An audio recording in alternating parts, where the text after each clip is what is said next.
everyone. Welcome to another episode of the Black Financial Podcast. I am your host, Lawrence Watkins. I am with the Black Financial Channel and also the Black Business School. I'm the President and Chief Operating Officer. Today, we have a very special guest. We're here with Daniel Griggs. Daniel is the founder and CEO of RecDev. RecDev is an online job board specifically for HBCU students and alumni. And today, we're talking all about his company, how he got started, and what his future plans are. So, Daniel, how are you doing today? I'm doing great, man. Thanks a lot for having me on. Yeah, it's the pleasure's mine. So, can you tell me a little bit about your company and how you've gotten started? I guess your pathway leading to this particular venture. Yeah, most definitely. So RecDiv is, in general, it's an online job board, specifically for HBCUs, the students for internships, and of course the alumni to help them with their careers. It really kind of started. So I have a tech background. I'm in a tech industry. I run a development and a digital consulting agency. And what we do is we have a portfolio of different products that we do, things that's going to help improve the community or is going to be disruptive towards any industry.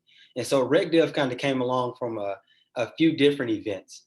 The first thing was that, me and my buddies, we take a yearly bros trip and we went to Washington, D.C. I'd never been to D.C. before. And so we went out there and we came upon, of course, Howard University. We came to Howard University and it was ironically their homecoming. And so one of my buddies, his cousin graduated there, has both his BA and MBA from Howard University. And the experience was just great. I'm talking about the people that I met. And honestly, for me, it was the first. I didn't go to an HBCU, but me just experiencing people that I met and people that I networked with. And I said at that moment, I was like, at some point I have to do something with HBCUs or for HBCUs. I don't want to go back to school, so I'm probably not going to get my MBA. So I kind of started brainstorming at that point. A lot of different ideas came to mind. I'm really not a person I'll brainstorm on things, but I like to let a lot of things come to me. And then the next thing was I seen Robert F. Smith, I think it is, the billionaire. And when he was at, was it Morehouse or was it Stillman? I forget what college. Morehouse. Morehouse. And he is like $40 million or something like that. And I was wondering his reason behind it. Of course, the fact that, he has the money, but he was like, he wanted to liberate people. And that kind of really stuck with me. And so for me, I kind of looked at myself and said, what is it that I can do to liberate a community of people, which is Black people, us, to give them more access to something? What can I use my skills and talents? So I picked up my phone. I went to Chase Bank app and I looked at my bank account, but I didn't have 40 million. Like, okay, well, I'm not Robert Smith. I don't have enough zeros at the end to do that. And so what really came to mind, especially in the current times, a lot of meetings and a lot of things going around diversity in a workplace. And so that first came to me actually at the end of last year. That's when I started brainstorming and really putting this together. And I said, there needs to be an easier way to where these employers and recruiters have access to more diverse talent. We're talking about specifically Blacks and African Americans. I had so many meetings with employers in terms of diversity. And one thing that's huge on their end is they said that they have difficulty with the recruiting process because realistically, if you go to an Indeed.com and you have people submitting applications, it's discrimination within itself to just go Google search each one of them and see who's Black and who's not, right? So we don't kind of want to reverse that. And they say, they tried to connect with HBCUs, but they had a difficult process as well.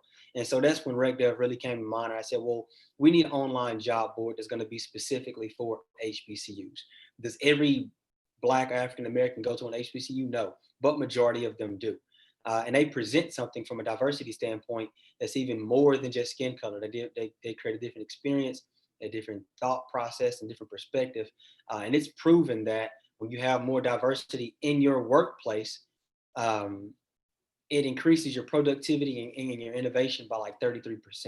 There was an actual study. And so, as I mention to people all the time when I talk about it, this isn't like a charity thing, right? I know there's so much talk about it right now. There needs to be more diversity in the workplace. It's not charity. Let's go find a Black person so we can have a mix within the company. No, this is like, we need more diversity because we want to increase X, Y, and Z. And when you have a team of people towards one goal and you have diversity, different thoughts, different perspectives, you come up with really great results. Yeah, no, that's interesting. So You I guess you answered a lot of questions that I was going to ask. So, talk about, I guess, you using this skill set in terms of computer programming. So that's your skill set, right? Computer development or excuse me, software development. Is that right? Yeah, software development, website development, especially with anything complex with a lot of functionality, and of course, mobile app development as well. Talk about, I guess, the feeling that you get for, I guess, using your skill set to identify and solve a challenge that is unique to the Black experience in America. Yeah. For one, I kind of talk from a personal experience. When it comes to tech, I'm very much not the common person you'd see that's running a tech agency or tech company. Specifically because I'm Black and African American. That doesn't mean others can't. It just means that there's not a large majority of them that look like me. I have a very athletic background, and I get this question very often, like, you don't seem like the typical person in tech just because of my background and with everything. And so that's one thing that I really noticed off bat. Um, One of the things when it comes to diversity specifically for my company, I said I wanted a very diverse company. The easy thing for me, I say easy, but if my agency puts out a job application, people come to our website and the first thing that they see is me. And they see me as the founder and CEO. And it actually gives them more encouragement or actually makes them want to apply more because they see the diversity and they see the diversity in our staff. And so, of course, with RecDev, that's the same thing that I wanted to do and implement. I believe, and I firmly believe, and this is by statistics because I do a lot of studying on this now, is that when I go back to talking about Robert Smith and he said, liberate a group of people, I believe that just from an overall standpoint, when it comes to anyone going to college, whether it be their bachelor's or master's, the most difficult part is when you get out of college, what now? What am I going to do with my career? And so that's a huge stepping stone within itself.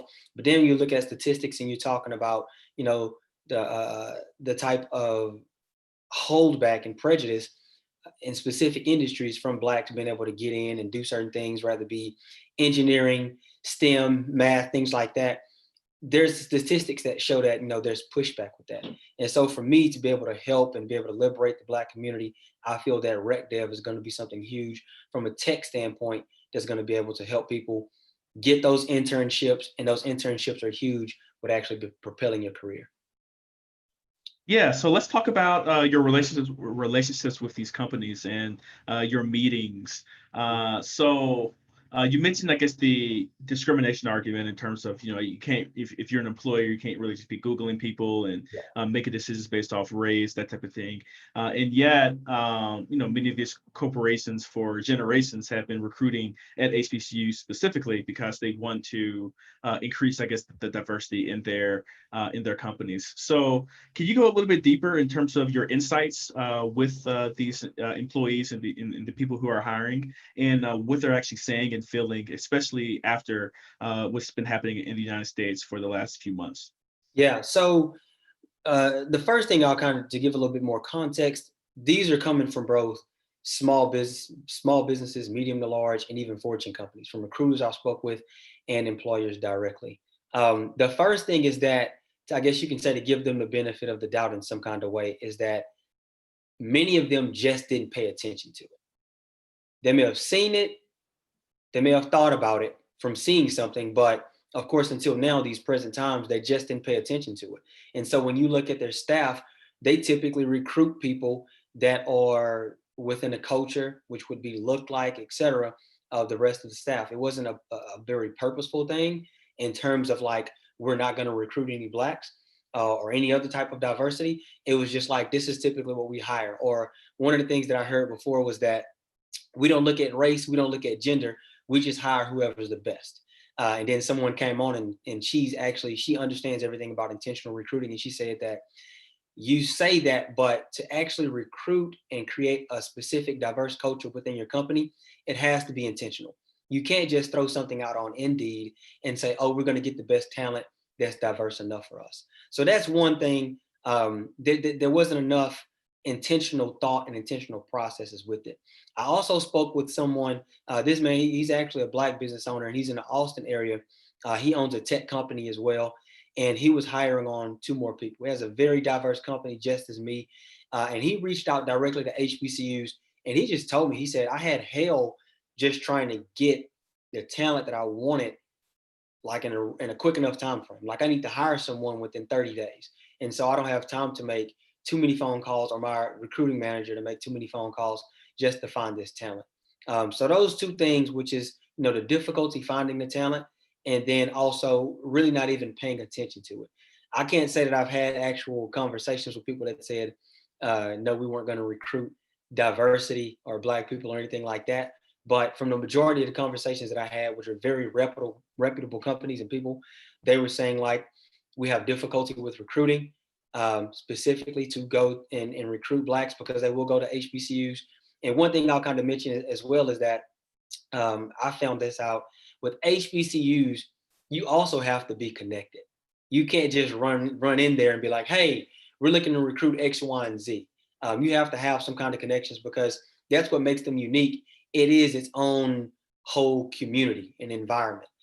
So that's kind of one thing. And then, like I said, the difficulty of being able to recruit, and then actually just not paying attention to it.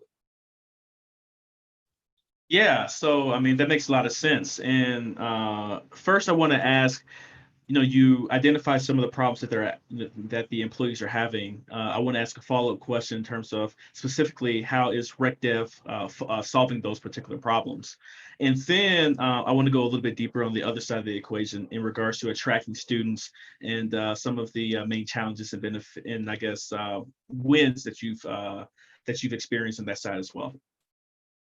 So the first one we're talking about how RecDev is gonna solve this is that, for one, it's meant for HBCUs, their students and their alumni.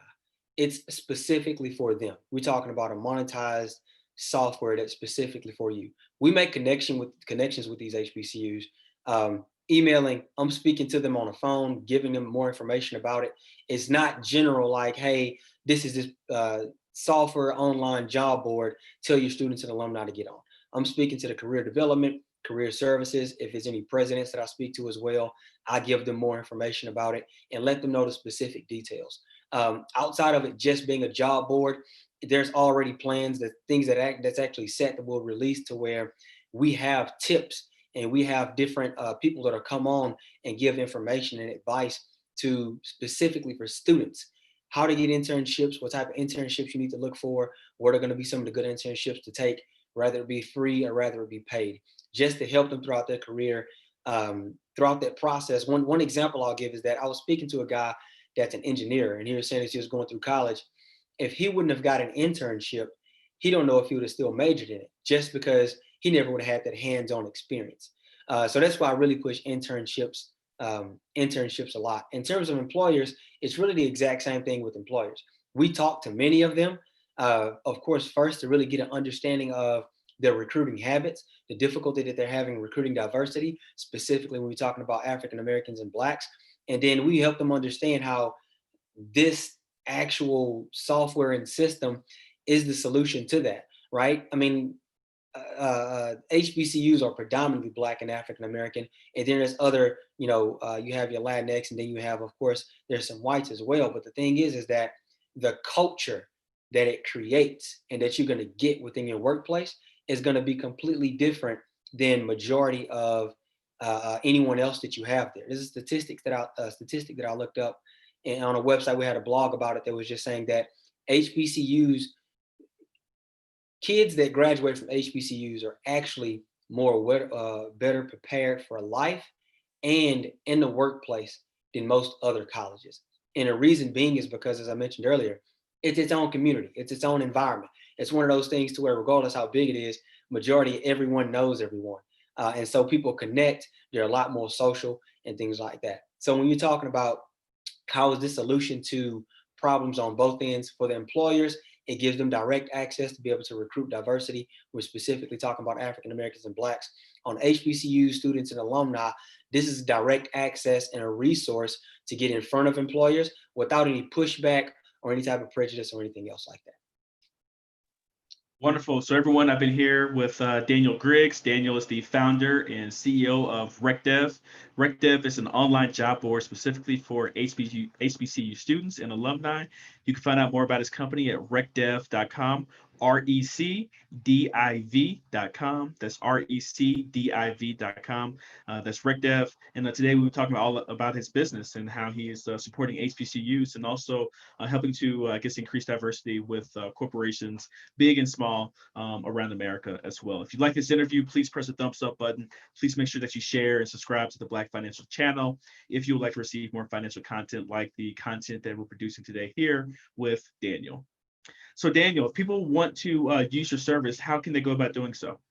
Most definitely. If you go to RecDev.com, right now we're going to be releasing the platform fully this fall. But if you're a student or an alumni, go on. You can register under candidates or job seekers. Punch in your information. I think it's just your name and your email. You're going to get emails to get you access to the platform early, get you used to it. Same thing for HBCUs. We're looking to partner with you, making sure that the information we give is directly to your students and alumni because it's for them and it's a partnership with you. But if you're a career services or career development, go ahead and plug in your information as well, and we'll be giving you information on how to relay that to student and alumni and how we can help you as well because we connect with you on your career fairs also. And then if you're an employer, we want to give you early access to the platform before we release it. And so if you're an employer, go in, register, put your information in, and one of my staff members will be in contact with you, give you a call and give you more information about it. If people want to find out more about you and follow your journey, what's the best way to, I guess, get in contact with you and just follow you on social media? Yeah, so the best way, if you want to find out most everything about me, especially from a business aspect, you can go to danielogriggs.com. Connect with me on LinkedIn, just search for me, Daniel Griggs, and on Instagram as well, Daniel O. Griggs. All right, so to end this interview, I have 5 rapid fire questions for you. So just answer to the best of your ability. All right, sounds good. Number 1, what is your favorite business book of all time? You're a Badass at Making Money. I think that's what it's called. Really? Who's that by? I've never heard of that one before. Jen Sinear, something Italian. Okay. It's really good. The title, I had a different perspective when I read the title, but when I start reading the book, it opens my mind up and makes me think differently about money. Okay, I'm gonna have to look that up. Number 2, are there any CEOs or companies that you're currently following that you would like to emulate as you start to build your RecDev company? I would say it's going to be surprising to some people. Shaquille O'Neal. Really? Why is that? I study Shaq a lot because you will see him a lot on different commercials and things. He's a very goofy, funny guy. But from a business and entrepreneur aspect, the dude, I mean, he crushes it. The franchises he gets into, and then the companies that he owns. But one of the things that really stuck with me the most was that I was watching an interview that he was on. I forgot who he was with, but he was saying like he wants to go to law school, study, pass the bar. He wants to be a sheriff. He wants to have his own law firm and have about 4 or 5 lawyers under him. And he said that that's how he is. He's like, I have an idea and something that I want to do, and I actually go after it. And that's me. The reason that I have a portfolio company is because I have different ideas and things that I want to do to improve, help the environment. And so that really resonated with me. So Shaq is somebody I've been following hard now. Number 3, who is your favorite historical figure from Black history? Man, I hate to sound cliche, but Martin Luther King. I mean, And why's that? The reason being is because if you really look deep into his journey and the different things that he had to go through, rather it be we're not just talking about the obvious, right? From racism and going to jail and different things. He was a very active person in the community, but this man had a wife, he had kids, he had friends. There's so many things that as a human being goes through your mind and you're like, okay, I have to please the people that I'm trying to liberate, and then I'm fighting against other people, but then I still have to please my wife and my kids and set these different things up. Just if you actually dive deep into his journey, it's way more than just the surface than what most people think. And so he's another person that I've been studying a lot more at the age of 33, but I'm still studying him a lot more. Got you. Well, I study a lot too. I study a lot of Black history as well. It's a new, as deep as I'm going now, it's a newfound interest of mine, and I'm enjoying it quite a bit. Nice. Number 4, how many hours of sleep do you get at night? On average, I would probably say 4. I get up every Or Yeah, I would say 4 to 5. I try to take a nap if I can, but I get up every morning at 4:30 a.m. to get my day started, and so I would say 4 to 5 hours of sleep right now, just because we got so much going on. But that'll get back up to about 6 to 7, probably end of November, I'd say. okay, well, good. Well, don't burn yourself out too much over there. I know you're an athlete and you're in shape and everything, but keep that immune system, that immune system tight. Most definitely. All right, number five. How old are you again? 33. So you're 33. So if you go back 13 years, what advice would you give your 20-year-old self? Ooh, man. Um, I would say stick to what you do and what works for you. The failures that I've had, majority of the failures that I had in life was because I looked at someone else and said that I have to do it like this, or that person's in that position, so I have to look and be exactly like them. It doesn't matter how it is. I mean, I'm a country boy from Texas, and so I have an accent, which you probably able to tell. But there's I couldn't tell a bit. but there's things that, things like that. And so, I've had failures. I have a sports background. I had the perfect opportunity when I was playing football, like set up for me. I didn't even pray for it to be this well, to be in the NFL, and I blew it. And the reason I blew it was because I didn't stick to what I was doing. And so from that moment on, I said, there was about 24, I think, but I said, I'm going to stick to what works for me, continue to get better, but stick to what works best for me. Wonderful. Daniel, thank you so much for your time. So everyone, I've been here with Daniel Griggs. Daniel is the founder and CEO of RecDev. It is an online job board specifically for HBCU students and alumni.